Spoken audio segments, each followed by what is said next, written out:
Anyway, non-binary is trending, and that's because the jackhole has shot up the bar in Colorado is claiming to be non-binary, which we will, I guess I'll respect. The rules are for the people who like to tell us what their rules are that we must comply with, saying that if someone tells you they're non-binary, you've got to say, okay, yeah, they're non-binary, by the way. So let's just say not everybody's having it. Right? We showed you Allison Camerata the other day. She was very upset that the narrative was falling apart on that particular shooting at the bar of different sexual orientation status, right?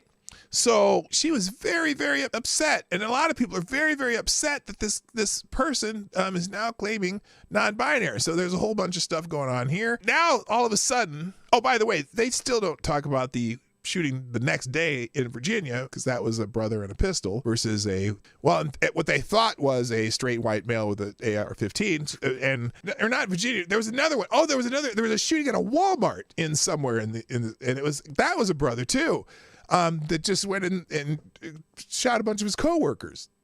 But that mass shooting is not getting the play that the non-binary dude in Colorado is, who they claim is, well, I'll tell you in a minute, because they're kind of complaining about the non-binary part. But anyway, now the media is trying to make this person sympathetic all of a sudden. Now, just a couple days ago, before the words non-binary started blasting over the airwaves, they were just like, oh, this is the work of the right-wing, mob that is doing stochastic terrorism by talking about the hospitals that are transing kids, right? And then because there was just all this right-wing hate and right-wing that, and Matt Walsh and the libs TikTok, blah, blah, blah, blah, blah, blah. But now all of a sudden, the tone of the articles has changed.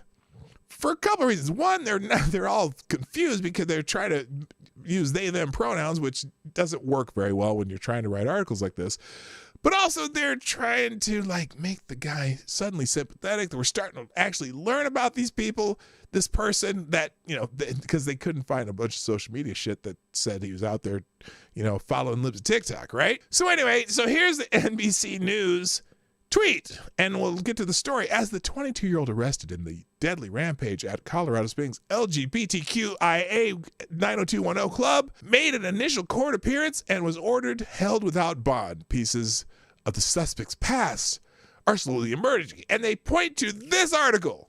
Tumultuous past surrounds the suspect in the Colorado Springs Club Q shooting. Oh, we're going to learn about his tumultuous past now. Does that sound a little bit sympathetic almost? Not that this is a shitbag who shot a bunch of people in a bar. Oh, no, it's his tumultuous past. Because, see, they're not finding a whole lot of stuff on the guy.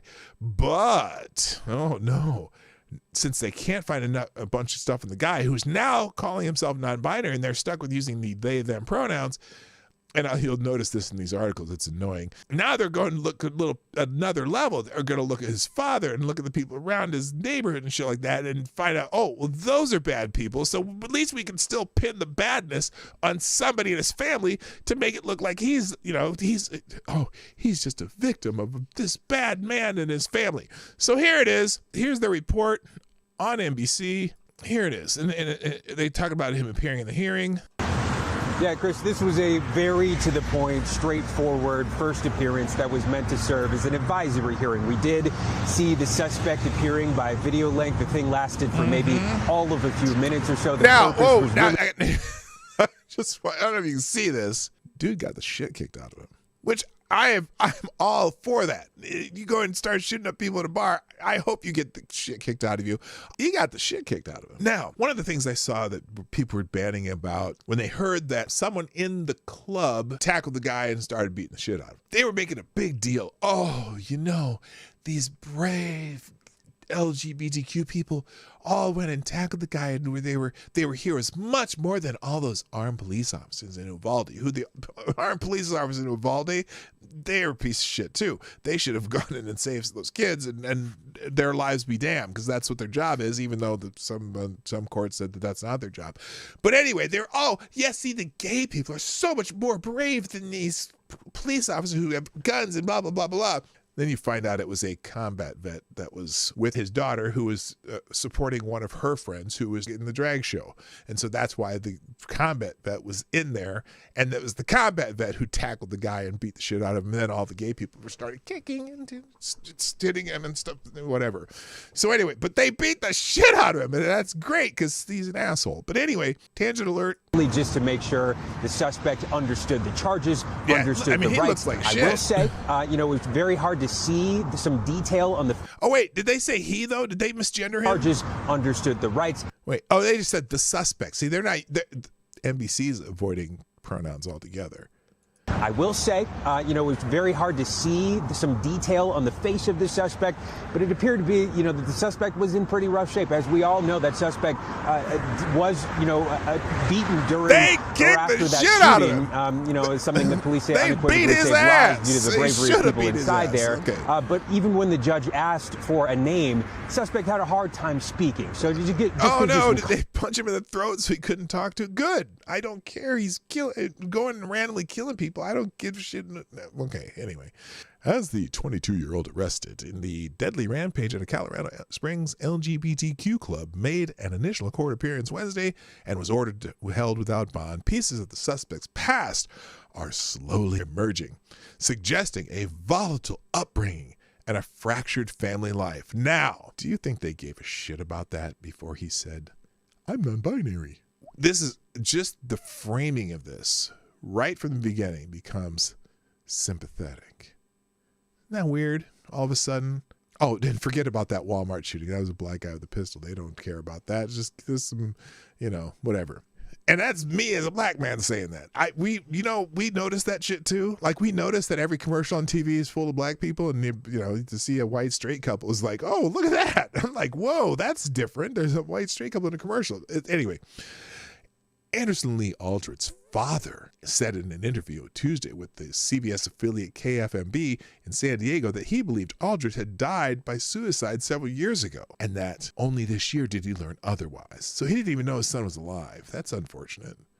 Aaron Brink told the news station that he had mourned the loss of his child and had gone through a meltdown. Brink said his ex-wife told him in 2016 that Aldrich was dead. Aldrich was born Nicholas Franklin Brink before the petition for a change of name was filed in 2016 and a court anyway, I'm not going to read this shit. They're all sympathetic about him now, though.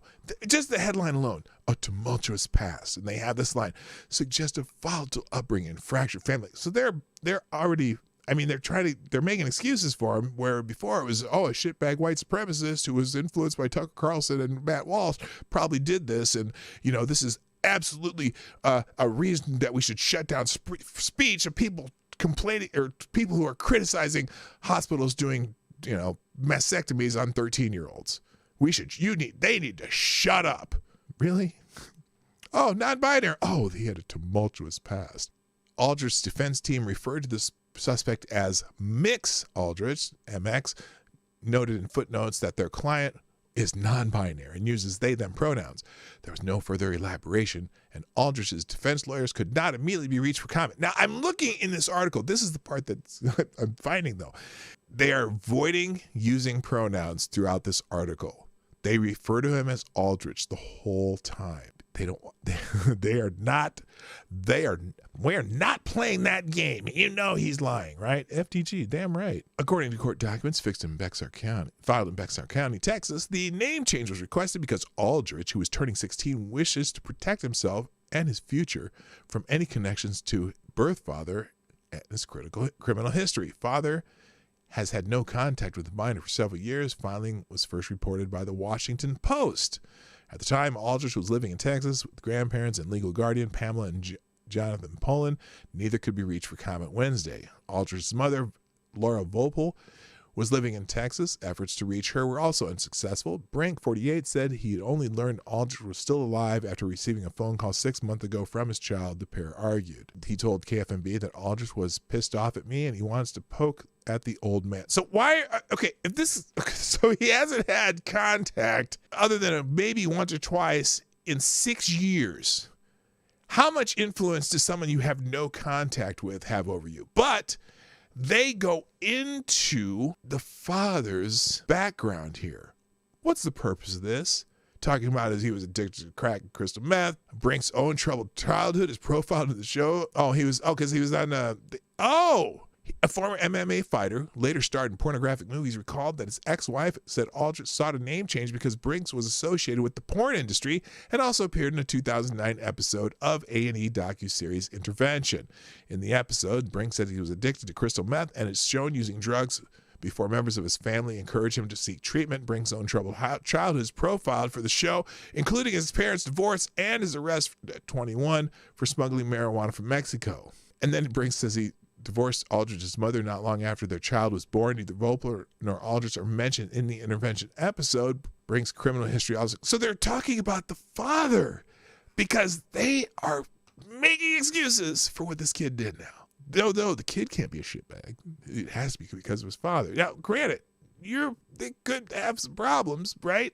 Because of your father, but it doesn't mean you have to be a shitbag. But it's weird how that narrative change flipped in one day as soon as the non-binary came out. Now, speaking of which, Matt Walsh has had a little short thread here because people are yapping at him, right? And so Matt Walsh said, sorry, but if you're on the left, then you have no right to deny the shooter, because a lot of people are denying the shooter's identity, the new non-binary part, which we'll get to.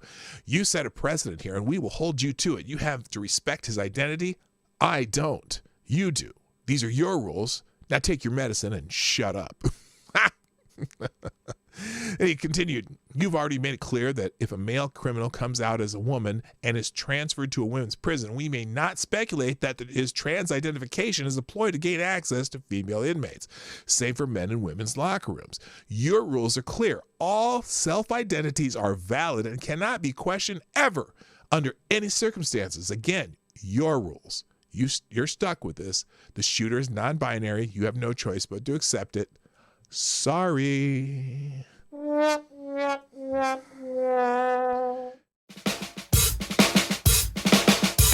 Hey, this is PDawgKnight, and thank you for watching today on the PDawgKnight channel. If you have an observation or remark you'd like to make about this video or my channel, I absolutely welcome you to write it in the comment section down below. I really look forward to hearing from you. And before you go, if you like what you saw but you're not already subscribed, please make sure you hit the subscribe button and definitely click that bell that pops up afterwards so you'll be notified when I post new videos or when we go live. I broadcast my live show, The Morning Night Live, Monday through Friday at 10 o'clock Eastern, 9 o'clock Central. A special thank you to all the supporters of this channel who share our videos on social media and who make donations through Streamlabs, YouTube, Venmo, and Cashapp, which are all linked in the description down below. Thanks again, and until next time, I'm PDawgKnight, and I'm out of here.